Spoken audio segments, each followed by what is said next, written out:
అందరికీ వందనాలు. అందరూ బాగున్నారా? చాలా సంతోషం.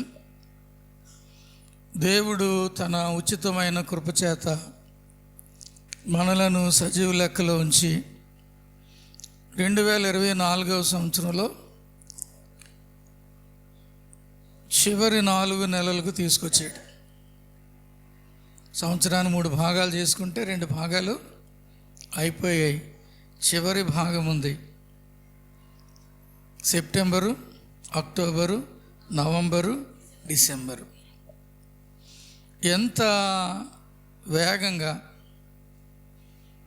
ఎంత సులువుగా మన మీదుగా దినములు లేకపోతే రోజులు జరిగిపోతున్నాయో ఆలోచన చేయాలి. దేవుని కృప మనతో ఉన్నది. గత 2 దినాలుగా కురుస్తున్న వర్షాలు, విస్తారమైన వర్షాల వల్ల రాష్ట్రం అంతా అతలాకుతలంగా ఉంది. నెమ్మది లేదు. కొన్ని చోట్ల ఆదివారపు ఆరాధన లేదు. విజయవాడలో క్రీస్తురాజపురం అక్కడ ఉన్న ఇంకొక ప్రాంతంలో కొండ చర్యలు విరిగిపడి 5-6 చనిపోయారు. ఇంకా శిథిలాలు తొలగిస్తూ ఉన్నారు. దేవుడు మనలను ఒక ప్రత్యేకమైన ప్రదేశంలో ఉంచాడు. ప్రకృతి సంబంధమైన విపత్తులకు దూరంగా పెట్టాడు దేవుడు మనల్ని ఆయన కృపచేత. అందును బట్టి మనం దేవుణ్ణి స్తుతించాలి, ఘనపరచాలి, కొనియాడాలి. ఆయన చేసిన కార్యాలను బట్టి మనం దేవుణ్ణి బహుగా స్తుతించాలి. చాలామందికి అవకాశం లేదు. నీకు నాకు దేవుడు అవకాశం ఇచ్చాడు. ఇంకా మన సంఘంలో చాలామంది ఈ వారం కనబట్టలేదు. మనం ఏం చేస్తూ ఉంటామంటే, కొంచెం వర్షం వచ్చిందంటే ఏం చేస్తాం? మానేస్తాం. వంక దొరికితే మానేస్తాం. ఆదివారం యొక్క ప్రాధాన్యత, ఆదివారం యొక్క ప్రాశస్త్యత, ఆదివారమును ఎంత ప్రాముఖ్యంగా మనం ఎంచుకోవాలో. ఇది ప్రభువు దినము, పునరుద్ధాన దినము, దేవునిని ఆరాధించు రోజు. ఈ రోజును మనం ప్రత్యేకంగా, పరిశుద్ధంగా దేవునికి మాత్రమే చెందేలా మనం దేవుని ఘనపరచాలి, ఆరాధించాలి. ఈ పరిస్థితిని మనం మనసులో పెట్టుకుని మనం ముందుకెళదాం. దేవుని వాక్యంలో నుండి రాజుల 2వ గ్రంథం 18వ అధ్యాయం 7వ వచనం చదవండి ఎవరైనా.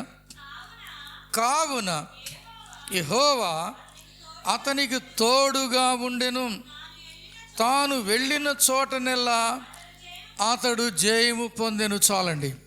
కావున యెహోవా అతనికి తోడుగా ఉండెను, తాను వెళ్ళిన చోటల్లా అతడు జయము పొందెను. కావున, అది కంజంక్షన్. అది కావున, కాబట్టి, మరియు, ఎలాగనగా. ఈ మాటలు కనబడి అంటే బైబిల్లో దాని ముందు ఉన్న భాగాన్ని ఏం చేయాలి? చదవాలి. ఈ 7వ వచనం ముందున్న 6 వచనాలు కనుక మనం చదివితే హిజ్కియా జీవితంలో 6 శ్రేష్టమైన లక్షణాలు మనకు కనబడతాయి. అందును బట్టి యెహోవా అతనికి తోడుగా ఉండెను అని మనం చూస్తూ ఉంటాం. నేను పోయిన వారం చెప్పాను, క్రితం వారం చెప్పాను. హిజ్కియా జీవితంలోంచి మనం చాలా విషయాలు నేర్చుకుంటూ ఉన్నాం. మొట్టమొదటిగా మనం ఏం నేర్చుకున్నాం చెప్పండి? హిజ్కియా ఏం చేశాడు? నీతిని అనుసరించినవాడు. నీతిని అనుసరించి నడిచాడు తన జీవితంలో. ఎలాంటి పాపమునకు, అపవిత్రతకు, చెడుగుకు తన జీవితంలో చోటు, స్థానం ఇవ్వలేదు. నీతిని అనుసరించిన జీవితం. చాలా వస్తూ ఉంటాయి మన ప్రయాణంలో, మన జీవితంలో చాలానే ఎదుర్కొంటూ ఉంటాం. మన దైనందిన జీవన ప్రయాణంలో మనం ఎదుర్కొనే పరిస్థితులను బట్టి మనం నీతి తప్పి ఎట్టి పరిస్థితుల్లో ప్రవర్తించకూడదు. యథార్థంగా నీతిని మాత్రమే అనుసరించచ్చు నీతి కలిగిన వారంగా మనం బ్రతకవలసిన వారంగా ఉన్నాం. రెండవదిగా ఏం చేశాడండి? విగ్రహములను విడిచిపెట్టాడు. నీతిని అనుసరించాడు. రెండవది విగ్రహములను విడిచిపెట్టాడు. ఈ రోజుల్లో మన దేశంలో ఉన్న విగ్రహారాధన గురించి నేను మాట్లాడట్లేదు. ఆ రోజుల్లో రాజు అయిన హిజ్కియా భయంకరమైన విగ్రహాలు ఉన్న సందర్భంలో వాటిని అతడు పడత్రోసి విగ్రహరహితమైన రాజ్యంగా చేశాడు తన రాజ్యాన్ని. ఈ రోజుల్లో మనం కూడా విగ్రహారాధన చేస్తున్నాం. ఏం విగ్రహారాధన చేస్తున్నాం? నేను బయట వారి గురించి చెప్పట్లా. మాట్లాడితే బయట వారి గురించి మాట్లాడతారేమో అనే అపోహ కలగొద్దు. మనమే చేస్తున్నాం. We have so many idols in our hearts. మన హృదయం లోపల విగ్రహాలు ఉన్నాయి. కొంతమందికి భార్య విగ్రహం, కొంతమందికి భర్త విగ్రహం, కొంతమందికి పిల్లలు విగ్రహం, కొంతమందికి చదువు విగ్రహం, మరి కొంతమందికి డబ్బు విగ్రహం, కొంతమందికి ఉద్యోగం విగ్రహం, కొంతమందికి ఇల్లు విగ్రహం. దాన్నే మెయిన్గా పెట్టుకుని ఆరాధన చేస్తూ ఉంటారు, పూజిస్తూ ఉంటారు. నీ జీవితంలో ఏది దేవుని కంటే ఎక్కువగా నువ్వు ప్రేమిస్తున్నావు అదే విగ్రహం. దేవునికి ఇవ్వాల్సిన స్థానాన్ని మరి దేనికైనా ఇస్తున్నట్లయితే నువ్వేం చేస్తున్నట్టు? విగ్రహారాధన చేస్తున్నట్టు. నువ్వు వెళ్ళి బయట ఉన్న విగ్రహాలకు మొక్కన అవసరం లేదు. మనం ఎలాగా మొక్కం. కానీ నీ హృదయం లోపల యూ హ్యావ్ కెప్ట్ ఐడల్స్, విగ్రహాలను పెట్టుకున్నావు. ఆదివారం దేవుని సన్నిధి కంటే చుట్టాలకు ప్రాధాన్యత ఇచ్చామనుకో, నీ విగ్రహం ఎవరవుతారు? చుట్టాలు అవుతారు. ఆదివారం దేవుని సన్నిధి కంటే ఎక్కువగా భోజనానికి ప్రాధాన్యత ఇచ్చామనుకో, ఏది ఎక్కువ అవుతుంది? భోజనం ఎక్కువ అవుద్ది. నేను చిట్టవరం అనే ఊరు సభల్లో వాక్యం చెప్పడానికి వెళ్ళాను. పాలకొల్లు నర్సాపురం మధ్యలో ఉంటుంది చిట్టవరం. నా ఫ్రెండ్ ఫ్రాన్సిస్ పాల్ గారు అక్కడ పాస్టర్ గారు. మీటింగ్ అయిపోయిన తర్వాత ఇంటికి వచ్చేసాం, రెస్ట్ తీసుకుంటా నర్సాపురం. మళ్ళీ తిరిగి చిట్టవరం ఎర్లీగా బయలుదేరదాం అన్నారు ఆయన. బయలుదేరుతూ ఉంటే నర్సాపురంలో మేదర్లు వంతున ఒక వంతున ఉంటుంది. ఆ వంతున దగ్గర కాలువ యువతల వంతున ఉంటుంది, కాలువ అవతల క్రిస్టియన్ పేట ఉంటుంది. ఈ వంతుని దాటిన వెంటనే ఈ పొడుగుని మేదర్లు ఇళ్ళు ఉంటాయి కాబట్టి దాన్ని మేదర్ల వంతున అంటారు. ఆ మేదర్ల వంతు సమీపంలోని కాలువ యువతల మెయిన్ రోడ్లో చికెన్ కొట్లు ఉంటాయి. ఒక చికెన్ కొట్టు దగ్గర ఆపడిన ఎవరు? పాస్టర్ గారు. ఆగా ఆయన మీటింగ్ కొరకు 3 కేజీలో 4 కేజీలో చికెన్ కొట్టేస్తున్నాడు. చికెన్ కొడుతూ ఉంటుండగా నేను అడిగాను అతను, బాబు నీ పేరేం పేరు? బహుశా నా పేరు నాకు గుర్తున్నంత వరకు జాన్ అని ఏదో చెప్పాడు. జానా, మంచిది. వ్యాపారం ఎలా ఉంది అని అడిగాను. బాగుందండి అన్నాడు. ఏ రోజు నీకు వ్యాపారం బాగా జరుగుతుంది నాయనా అని అడిగాను. రెండో ప్రశ్న, ఆదివారం బాగా జరుగుతుందండి అన్నాడు. అలాగా. మూడో ప్రశ్న వేశాను, ఎవరు కొనుక్కుంటారండి ఎక్కువ అన్నాను. ఇంకెవరన్నా మన క్రిస్టియన్స్ మన పేటలో వాళ్ళండి అన్నాడు. ఏమన్నాడు? ఇంకెవరండి అంటే ఆదివారం దేవుని సన్నిధికి ఇవ్వాల్సిన ప్రాధాన్యత చాలామంది దేనికి ఇస్తారు? భోజనం చేయొద్దని నేను చెప్పట్లే, అపార్థం చేసుకోవద్దు నన్ను. ఇదేంట్రా ఇలా వండుకోవద్దని చెప్తున్నారు అనుకోవద్దు. వండుకోవచ్చు, భోజనం వండుకోవచ్చు, చికెన్ వండుకోవచ్చు, ఏదైనా చేయొచ్చు. కానీ దేవుని కంటే ఎక్కువ ప్రాధాన్యత వాటికి ఎట్టి పరిస్థితుల్లో ఇవ్వద్దు. అదే విగ్రహం. కొంతమంది తమ రూపానికి ఎక్కువ ప్రాధాన్యత ఇస్తారు. They stand before the mirror hours together. గంటల తరబడి అద్దం ముందు నిలబడతారు, దిద్దుకుంటూ ఉంటారు. దువ్వుకుంటా, దిద్దుకుంటా, రాసుకుంటా, పూసుకుంటా, సర్దుకుంటా గడుపుతున్నావా గంటల తరబడి అద్దం ముందు? అద్దం ఏం అద్దం అంటారు దాన్ని? మనం ఇంట్లో ఉంటుంది కదా, dressing table. If you are spending more time before the dressing table, you yourself is an idol. నువ్వే విగ్రహం అయిపోయావు, నీకు నీ రూపమే విగ్రహం అయిపోయింది నీకు. కాబట్టి విగ్రహమును ఏం చేయాలండి? విడిచిపెట్టాలి. హిజ్కియా విడిచిపెట్టాడు. 1 ఏం చేశాడు? నీతిని అనుసరించాడు. 2 విగ్రహమును విడిచిపెట్టాడు. 3వది ఏం చేశాడు? దేవుని యందు విశ్వాసం ఉంచాడు. మూడవది విశ్వాసం ఉంచాడు.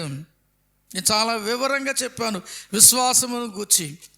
వినుట వలన విశ్వాసము కలిగినని బైబిల్లో ఉంది. అది క్రీస్తును గూర్చిన మాట. వినటం వల్ల విశ్వాసం కలుగుద్ది. విశ్వాసం వలన రక్షణ కలుగుతుందని అపోస్తలుల కార్యములు 10:43 చూసుకున్నాం. హృదయమందు విశ్వసించాలని రోమా 10:9 చూసాం. అదని చెప్పాను మీకు. లూకా 7:50 చూస్తే విశ్వాసం వల్ల రక్షణ కలుగుతుంది అని చూసాం. ఎఫెసీ 3:12 విశ్వాసం వల్ల ధైర్యము కలుగుతుంది.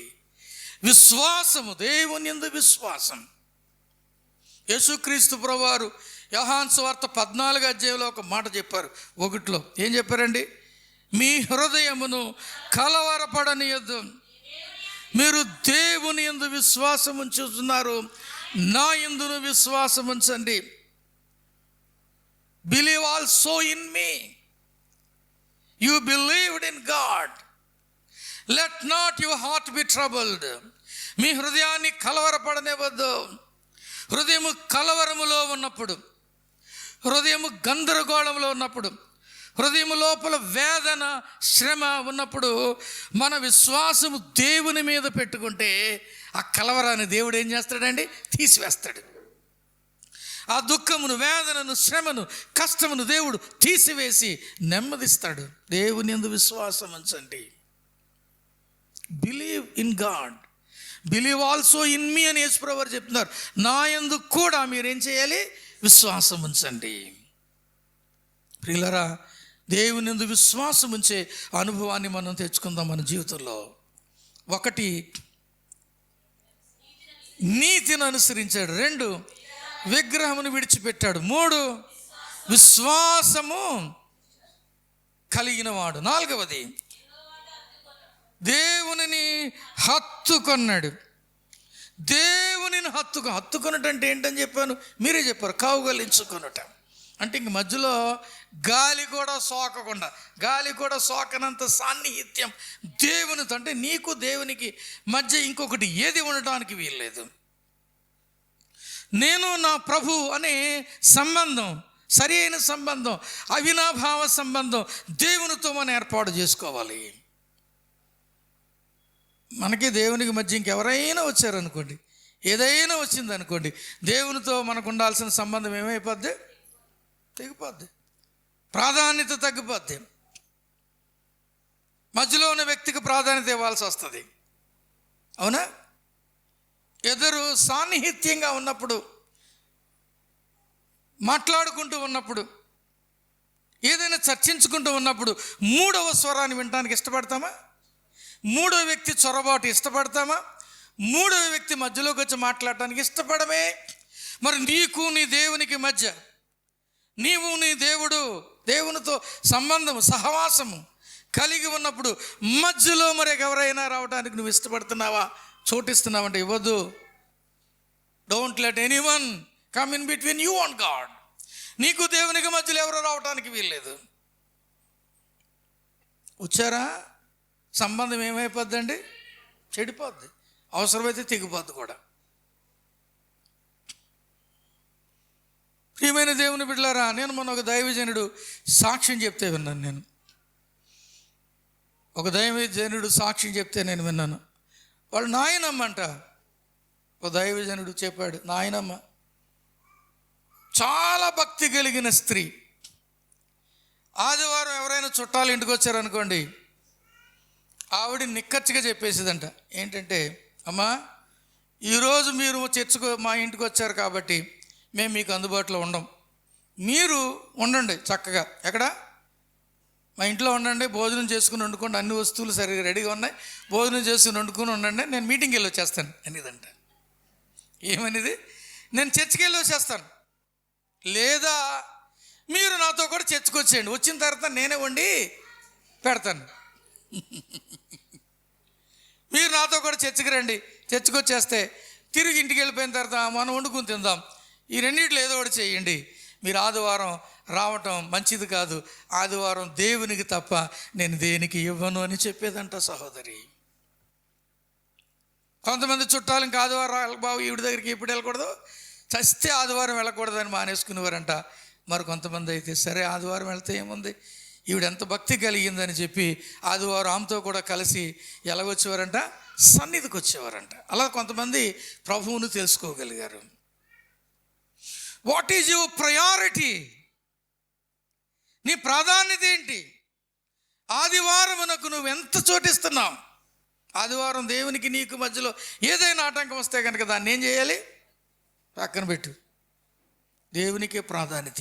ఒకటి, దేవుని యందు దేవుని కొరకు నీతిని అనుసరించి నడిచాడు. 2, విగ్రహాలు విడిచిపెట్టాడు. 3, విశ్వాసం కలిగిన వాడు. 4, దేవుని హత్తుకున్నాడు. 5, దేవునిని వెంబడించటంలో వెనుతీయలేదు. దేవునిని వెంబడించాడు. He followed God. He never looked back. వెనక్కి తిరిగి చూడలేదు. ఏది ఏమైనా వెనక్కి తిరిగి చూడలేదు. ప్రభు చెప్తా ఉన్నారు, నా గటి మీద చేయి పెట్టి వెనక్కి చూసేవాడు నాకు పాత్రుడు కాడు. క్రైస్తవ జీవితం అనేది ఒక శ్రేష్టమైన జీవితం, ఒక అద్భుతమైన ప్రయాణం. దేవునితో మనం ఏమంటారు, ఒప్పందము చేసుకుని సాగే జీవితం ఇది. దేవునికి మన జీవితం అర్పించుకుని సాగే జీవితం ఇది. దేవునితో చేసుకున్న ఒడంబడిక ప్రకారం, నిబంధన ప్రకారం మనము ఏమైనా వెనక్కి తిరిగి చూడకూడదు. యేసుక్రీస్తు ప్రభు వారి దగ్గరికి ఒకసారి శిష్యులు వచ్చారు. ప్రభా, పేతురు అనుకుంటా అంటున్నాడు, ఏమన్నాడు తెలుసు ప్రభా, మా వాళ్ళు పలానా వాళ్ళు చనిపోయారు, తండ్రి చనిపోయాడు, నేను పాతి పెట్టాలి, వెళ్ళి నేను వెళ్ళాలి అంటే ఆయన ఏమన్నారు, మృతులను పాతి పెట్టుకో, నువ్వు మాత్రం వచ్చి నన్ను వెంబడించు అన్నాడు. ఏమన్నాడు? వచ్చి నన్ను వెంబడించు, come and follow me, let the dead bury the dead. మృతులను పాతి పెట్టుకొని నువ్వు వచ్చి నన్ను వెంబడించు. యేసయ్యను వెంబడించటంలో వెనక్కి తిరిగి చూడకూడదు. మనం చాలాసార్లు తీర్మానం చేస్తాం, వెనక్కి వెళ్ళిపోతూ ఉంటాం. ఇక నుంచి అబద్ధం ఆడను, వెనక్కి వెళ్ళిపోతాం. ఇక నుంచి సిగరెట్ కాల్చను, వెనక్కి వెళ్ళిపోతాం. ఇక నుంచి త్రాగును, వెనక్కి వెళ్ళిపోతాం. ఇక నుంచి చుట్ట పేల్చను, వెనక్కి వెళ్ళిపోతాం. ఇక నుంచి బూతులాడను, వెనక్కి వెళ్ళిపోతాం. ఇక నుంచి ఇంకోటి ఏదో వెనక్కి వెళ్ళిపోతుంటాం మనం. సో మెనీ టైమ్స్ ఫెయిల్డ్, చాలాసార్లు ఫెయిల్ అయిపోతున్నాం. అందుకనే మన జీవితంలో ఆశీర్వాదం చూడలేదు. అందుకే మన జీవితంలో దేవుడిచ్చు మేళ్లను అనుభవించలేకపోతున్నాం. వెనుదిరిగి అన్నడు చూడొద్దు. నేను నా 16వ ఏట నా జీవితాన్ని ప్రభువుకి అప్పగించాను. ఇప్పుడు 61వ సంవత్సరం నాకు. నా 16వ ఏట అంటే ఎన్ని సంవత్సరాల నుంచి చెప్పండి? 45 ఏళ్ల నుండి తిరిగి మరలా ఎన్నడూ వెనక్కి చూడలేదు నేను. ఎన్నో పరిస్థితులు వచ్చాయి, ఆయనను వెంబడించుటలో వెనుదిరగలేదు. యవన కాలములో పైగా చాలా స్పీడ్గా ఉండేవాడిన యవన కాలంలో. మీలో చాలామందికి తెలియదు, నేను కరాటే నేర్చుకున్నాను. నేను కరాటేలో చాలా బెల్ట్లు సంపాదించాను, నేను ప్రావీణ్యత సంపాదించాను, ఇన్స్ట్రక్టర్ స్థాయికి ఎదిగాను, చాలా నేర్చుకున్నాను. ఆ టైంలోనే దేవుడు నన్ను పట్టుకున్నాడు. హల్లెలూయా. అది వదిలేసాను. ఇంకా కరాటేలో లేని ఆనందం ప్రభువులో ఉంది. ఈ లోక సంబంధమైన విషయాలలో లేని ఆనందం ప్రభువులో ఉంది. ఇక ఎన్నడూ వెనుదీయకుండా ఆయనను వెంబడించాను. నేను ప్రభువును వెంబడిస్తూ ఉన్నాను. యాక్చువల్గా 13వ ఏటనే వాక్యం చెప్పడం మొదలుపెట్టాను. పడతా లేస్తా ఉన్నాను. 16, 17 సంవత్సరం వచ్చేసరికి పర్ఫెక్ట్గా మంచి యవన కాలంలో, in the middle of my teenage, I dedicated my life an to the lord. నా యొక్క టీనేజ్ మధ్యలో నా జీవితాన్ని దేవునికి సమర్పించేసాను. ఏమన్నా లాస్ అయిందా చెప్పండి? ఏమన్నాను? I have never loosed anything. I did not regret for following Jesus. యేసుక్రీస్తుని వెంబడిస్తున్నందుకు నేను బాధపడిన, అసలే ఆనందిస్తాను. Yes, I am following my Lord, footsteps of my Lord. I am happy and I am making more people happy. నేను ఆనందంగా ఉన్నాను. చాలామందిని సంతోషపడటానికి, సంతోషంలోకి నడిపిస్తూ ఉన్నాను. ఎంత సంతోషం! వెంబడిస్తున్నారా ప్రభువుని? నువ్వు వెంబడిస్తున్నావా? వెనుదిరుగుతున్నావా? నాగటి మీద చేయి పెట్టి వెనక్కి చూడదు. ఏదేమైనా కానీ ఎట్టి పరిస్థితుల్లో కూడా అలాంటి పని చేయకూడదు. మనం వెనుదిరగకుండా ఆయనని వెంబడించాడు. 5. 6వది ఏంటండి?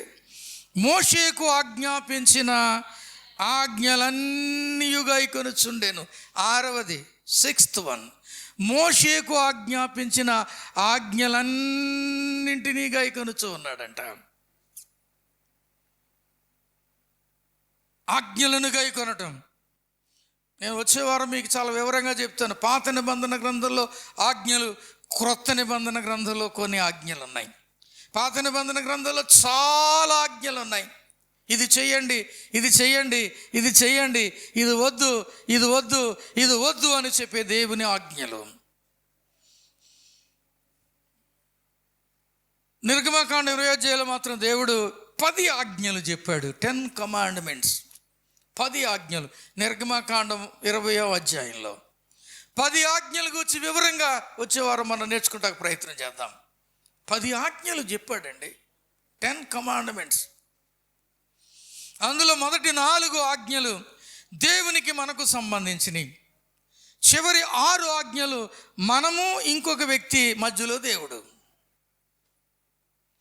Man and man in between God. మొదటి 4 గాడ్ అండ్ మీ, లేదా గాడ్ అండ్ మ్యాన్, మానవుడు దేవునికి మధ్య జరగాల్సిన మొదటి 4 ఆజ్ఞలు. తర్వాత 6 ఆజ్ఞలు మానవుడు మధ్యలో దేవుని సాక్షిగా పెట్టుకుని చేయాల్సిన ఆజ్ఞలు. దేవుడు 10 ఆజ్ఞలు, అన్ని ఆజ్ఞలు మనం గైకొనాలంటే అది చాలా కష్టం, దేవుని ఆజ్ఞలు. కాబట్టి దేవుడు కన్సైజ్డ్గా 10 ఆజ్ఞలు ఖచ్చితంగా ఫాలో అవ్వాలని చెప్పాడు ఇశ్రాయేలు ప్రజలకు. ఇశ్రాయేలుకి చెప్పాడంటే మనం చేయకూడదా? చెప్పండి, చేయాలా చేయకూడదా? మనం చేయాలా చేయకూడదా? 10 ఆజ్ఞలను అనుసరించాలి. ఇంకా మనకి ఎక్కువ ఆజ్ఞలు ఉన్నాయి. కొత్త నిబంధన గ్రంథం నిండా ఆజ్ఞలే, అన్ని ఆజ్ఞలే దేవుడు చెప్పేవి. క్రైస్తవ జీవితం అంటే క్రమశిక్షణతో కూడుకున్న జీవితం. క్రైస్తవ జీవితం అంటే దేవుని ఆజ్ఞలకు అనుగుణ్యంగా మరల్చుకుని జీవితాన్ని మార్చుకుని నడిచే జీవితం క్రైస్తవ జీవితం. ఏదో యథాలాపంగా సరదాగా ఎలా కావలసి అలా బ్రతికేసి జీవితం కాదు క్రైస్తవ జీవితం. ఏదో ఆదివారం ఒక్కరోజు దేవుడి చెంతకు వచ్చి తండ్రి ప్రభా నాయన అనుకుని వెళ్ళిపోవటానికి కాదు ఇది. క్రైస్తవ జీవితం ఒక ప్రత్యేకమైనది. క్రైస్తవ ప్రవర్తన సౌశీల్యత కలిగినది. క్రైస్తవ జీవితంలో దేవునికి ప్రాధాన్యత ఉంటుంది. దేవుని వాక్యమునకు ప్రథమ స్థానం ఉంటుంది. వాక్యానుసారమైన జీవితమును ప్రామాణికంగా పెట్టుకుని బ్రతకాలి మనం. అది దేవుడు చెప్పేది. 10 ఆజ్ఞలు. ప్రియమైన దేవుని బిడ్డలారా, చూడండి 10 ఆజ్ఞలు ఒక్కసారి ఎవరైనా కంటదా చెప్పగలరా? ఈరోజు వీరభద్రపురంలో బిడ్డలు టక చెప్పేశారు, కంటదా చెప్పేశారు. 10 ఆజ్ఞలు 10 మంది 15 మంది పిల్లలు చెప్పారండి కంటదా. 10 ఆజ్ఞలు చదువుకుందా అంటే ఇక వాళ్ళు మొదలెట్టేశారు బైబిల్ తీయకుండా. ఒకడు బైబిల్ తీస్తుంటే ఇంకొకటి తీసేసి బైబిల్ మూసే చెప్పరా అన్నాడు. 10 ఆజ్ఞలు. నేను తప్ప వేరొక దేవుడు మీకు ఉండకూడదు. ఎంత ఖచ్చితంగా చెప్పాడండి దేవుడు. మొదటి ఆజ్ఞ, పైన ఆకాశం అందే కానీ క్రింద భూమి అందే కానీ భూమి కింద నీళ్ళ ఎందే కానీ ఏ రూపమునో విగ్రహమునైనను నీవు చేసుకొనకూడదు. 2వ ఆజ్ఞ, 2nd కమాండ్మెంట్. ఒకటి నేనే తప్ప మీకు ఒకరికి దేవుడు లేడు, ఉండకూడదు. 2వది విగ్రహారాధన చేయకూడదు. 3వది నీ దేవుడని యెహోవా నామమును వ్యర్థముగా ఉచ్చరింపకూడదు. ఆడాడితే చాలా గాడ్ ప్రామిస్గా అంటాం మనం. ఏమంటామండి? గాడ్ ప్రామిస్, నా నెత్తి మీద ఒట్టు, నా మీద ఒట్టు, దేవుడు తోడుగా. ఏమంటా? దేవుడు తోడుగా ఒట్టు. అనవసరంగా వ్యర్థముగా దేవుని నామమును ఉచ్చరించకూడదు. కొంతమంది అవసరం ఉన్నా లేకపోయినా లలి అంటారు, స్తోత్రం అంటారు. కొంతమంది వేళాకోళంగా సరదాగా ఎదటాళ్ళని ఏడిపించడానికి స్తోత్రాలు హల్లెలూయా అంటారు. ఈ మధ్య బయట వాళ్ళు మనల్ని గొర్రెలు అంటున్నారండి. ఎంత మంచిదో గొర్రె, ఎంత మంచిదో పొడుస్తుంది గొర్రె. గొర్రె పొడవదు కదా, పొడవదు. గొర్రె అన్నప్పుడల్లా నేను ఆనందిస్తాను, దేవుని స్తోత్రం అనుకుంటాను నేను. ఈ దేవుని వ్యతిరేకులు అందరూ కూడా ఈ మధ్య 4-5 బయలుదేరారు. గొర్రెలు గొర్రెలు గొర్రెలు అంటున్నారు. మనల్ని మంచిదే కదా, తప్పే ఉంది గొర్రెలు అంటే. వాళ్ళకి అంతే తెలుసు. బైబిల్ చదివేశాను అనుకుంటున్నాడు. అక్కడ 2 పుస్తకాలు రాశాడండి బైబిల్ మీద. ఏం చదివాడు? బైబిల్ చదివితే ఎన్ని సత్యాలు ఉన్నాయో ఇందులో. ఒక మానవుని ప్రవర్తనని ఎంత కరెక్ట్గా మార్చేది ఈ బైబిల్లో. బైబిలు మాన్యుల్ లాంటిది ఇది. మన పరిస్థితిని ఎక్కడో ఏదుందో చెప్పేసి పుస్తకం ఇది. బైబిల్లో దావీదు గురించి రాశాడంటే దేవుడు యథార్థంగా చేసినట్టు రాశాడు. మనల్ని చేయమన. లోతు కూతురులు చేశారని రాస్తే మనల్ని చేయమన వద్దని. ఇలా చేశారు వద్దు, శాపగ్రస్తమైన 2 జనాంగాలు వచ్చాయి లోతు కుమార్తెల ద్వారా వాళ్ళు చేసిన పాపాన్ని బట్టి అని హెచ్చరిక చేయటానికి. ఒకడు బయలుదేరాడు మధ్య. అతడు అంటున్నాడు, ఇలాగా తండ్రి కూతుళ్ళు పాపం చేస్తే వాళ్ళకి పుట్టినోడు యేసుప్రభు. అస్సలు ఆ గోత్రంలో ప్రభు పుట్టలేదు. యేసుక్రీస్తు ప్రభు వారు పుట్టింది యూదా గోత్రంలో పుట్టాడు. వాడికి బైబిల్ తెలియదు అంతే. బైబిల్ చదవక, బైబిల్ తెలియక మోయాబు గోత్రంలో నుంచి వచ్చాడు అంటారు, అమ్మోను గోత్రంలో వచ్చాడు అని చెప్తున్నాడు. వాడికి తెలియదు. వాళ్ళకి తెలిసిందా ఒకటి విమర్శించటం. పరిశుద్ధ గ్రంథంలో దేవుని ఆజ్ఞలను మనం పాటిస్తే ఎంత సత్యముగా, ఎంత కరెక్ట్గా, ఎంత జాగ్రత్తగా బ్రతకాలో దేవుడు చెప్తున్నాడు మనకి. ఇష్టానుసారంగా విచ్చలివిడిగా నువ్వు అనుకున్నట్టుగా బ్రతకడానికి లేదు, నువ్వు కోరుకున్నట్టుగా బ్రతకడానికి లేదు, నీ ఆశల ప్రకారం బ్రతకడానికి లేదు. దైవ చిత్తానుసారంగా నువ్వు బ్రతకాలంతే. వాక్యానుసారంగా బ్రతకాలంతే. నేను అతను సాక్ష్యం విన్నాను. నేను ఒక గర్భాపస్ అయిన ఒక వ్యక్తి సాక్ష్యం. అతను అన్నాడు, దావీదు వ్యభిచారి, దావీదు హంతకుడు, దావీదు దుష్టుడు, దావీదు ఇలాంటోడు, ఇలాంటి దావీదును దేవుడు నా హృదయానుసారుడు అన్నాడు. ఎంత భయంకరమండి ఈ బైబిల్ అంటున్నాడు. దావీదు ఒప్పుకున్నాడు తాను చేసిన పాపాలు, తాను చేసిన తప్పిదాలు ఒప్పుకున్నాడు. 51వ కీర్తన చదివితే బత్షెబ విషయంలో దావీదు చేసిన పాపమును గురించి ఎంత దుఃఖపడి ఒప్పుకున్నాడో, ఎంత వేదన పడి ఒప్పుకున్నాడో, ఎంత కన్నీరు కార్చాడో, గుండె బాదుకుంటూ ఏడ్చాడు. నా పాపము ఎల్లప్పుడూ నా ఎదుటనే ఉన్నదని ఏడుస్తూ ఉన్నాడు, గుండె బాదుకుంటూ ఉన్నాడు. ఆ ఒప్పుకోలు కనపడదు వాళ్ళకి, చదివితే కదా వాళ్ళు. 20 సంవత్సరాలు బోధించాడంట బైబిల్ పట్టుకుని. పైగా అతను ఎన్ని సంవత్సరాలు బోధించాడంట? 20 సంవత్సరాలు బోధించాను నేను, కానీ అందులో ఒక్క సత్యం లేదు, సత్యం లేకుండా బోధించాను అంటున్నాడు. ఎంత దుర్మార్గం. ప్రియమైన దేవుని బిడ్డలారా, అందుకే వాక్యం రోజు చదవండి, వాక్యం. దేవుని వాక్యంలోని సత్యాలను అనుసరించండి, దేవునిని వెంబడించండి. దేవుని వాక్యములను మర్మములను చదివి సత్యములను తెలుసుకొని సత్య మార్గములో నడవాలి మనం. అసలు మన దేవునికున్న పేరు పరిశుద్ధుడు. ఏం పేరండి? పరిశుద్ధుడు. మన దేవునిని వేవేల దూతగణం ఏమంటారండి? పరిశుద్ధుడు, పరిశుద్ధుడు, పరిశుద్ధుడు అని నిత్యము గాన ప్రతిగానాలు చేస్తారు, స్తోత్రం చెల్లిస్తూ ఉంటారు. అంతటి పరిశుద్ధమైన దేవుని గూర్చి ఈ ఏమీ ఎరగని ఈ సామాన్యమైన దుష్టులు నోటికి ఏదొస్తే అది మాట్లాడుతూ బైబిల్ గ్రంథాన్ని దూషిస్తూ, దేవుని దూషిస్తూ హీనపరిచి మాట్లాడుతూ ఉన్నారు. ఈ విషయం మాట్లాడుకుంటుంటే మీ చిన్న పాస్టర్ గారు స్లెస్తల్ అంటా ఉంది, daddy why God did not smite these people అన్నాను నేను. ఎందుకు దేవుని ఉగ్రత వీళ్ళకి రాలేదని అంటే డాడీ ఇది రికార్డింగ్ జరిగింది మూలనే జరిగింది కదా, ఇప్పుడు ఇది ఓపెన్ అయింది, ఇప్పుడు అందరికీ తెలిసింది, కాబట్టి God will reward them openly అని చెప్పిందండి. ఎంత సత్యంగా చెప్పిందో మీ చిన్న పాస్టర్ గారు. when every people come to know that, people will be looking at them and God's wrath will be upon them. హల్లెలూయా. చప్పట్లు కూడా దేవుని స్తోత్రం చెల్లించండి. No sooner we will hear so much about such things. కాబట్టి ప్రియమైన దేవుని బిడ్డలారా, బైబిలు దేవుడు పరిశుద్ధుడు, బైబిలు దేవుడు పాపమును సహించుకున్నవాడు, బైబిలు దేవుడు నియమములు పెట్టాడు మనకు, బైబిలు దేవుడు మనం నిఖర్చుగా ఉండాలని కోరుకున్నాడు, బైబిలు దేవుడు నీతిని కలిగిన వాడు నీతిగా ఉండమని చెప్పేవాడు. ఉందామా? కాబట్టి ఈ మూడవ ఆజ్ఞ యెహోవా నామమును వ్యర్థంగా వచ్చిన. నాలుగవ ఆజ్ఞ విశ్రాంతి దినమును పరిశుద్ధంగా ఆచరించాలి. వాళ్ళకి విశ్రాంతి దినం 7వ రోజు శనివారం. మనకైతే క్రైస్తవులకు విశ్రాంతి దినముగా పరిగణించబడే రోజు ఆదివారం. ఇది యేసుక్రీస్తు ప్రభువారు పునరుద్ధాన దినం. ఆదివారమున ఆరాధన చేసుకుంటానికి పితరులైన వారు, దేవుని అపోస్తులైన వారు ఏర్పాటు చేసిన రోజు ఇది. మనకు ఈ రోజును చాలా ప్రత్యేకంగా చూసుకోవాలి మనం. తర్వాత 6 ఆజ్ఞలు వచ్చే వారం చూసుకుందాం. టైం ఉంటే క్రొత్త నిబంధన గ్రంథంలో ఆజ్ఞలు కూడా చూద్దాం మనం. కాబట్టి ప్రియులరా, విశ్రాంతి దినమును ఎలా ఆచరించాలంటే పరిశుద్ధంగా, ప్రత్యేకంగా చూసుకోవాలి.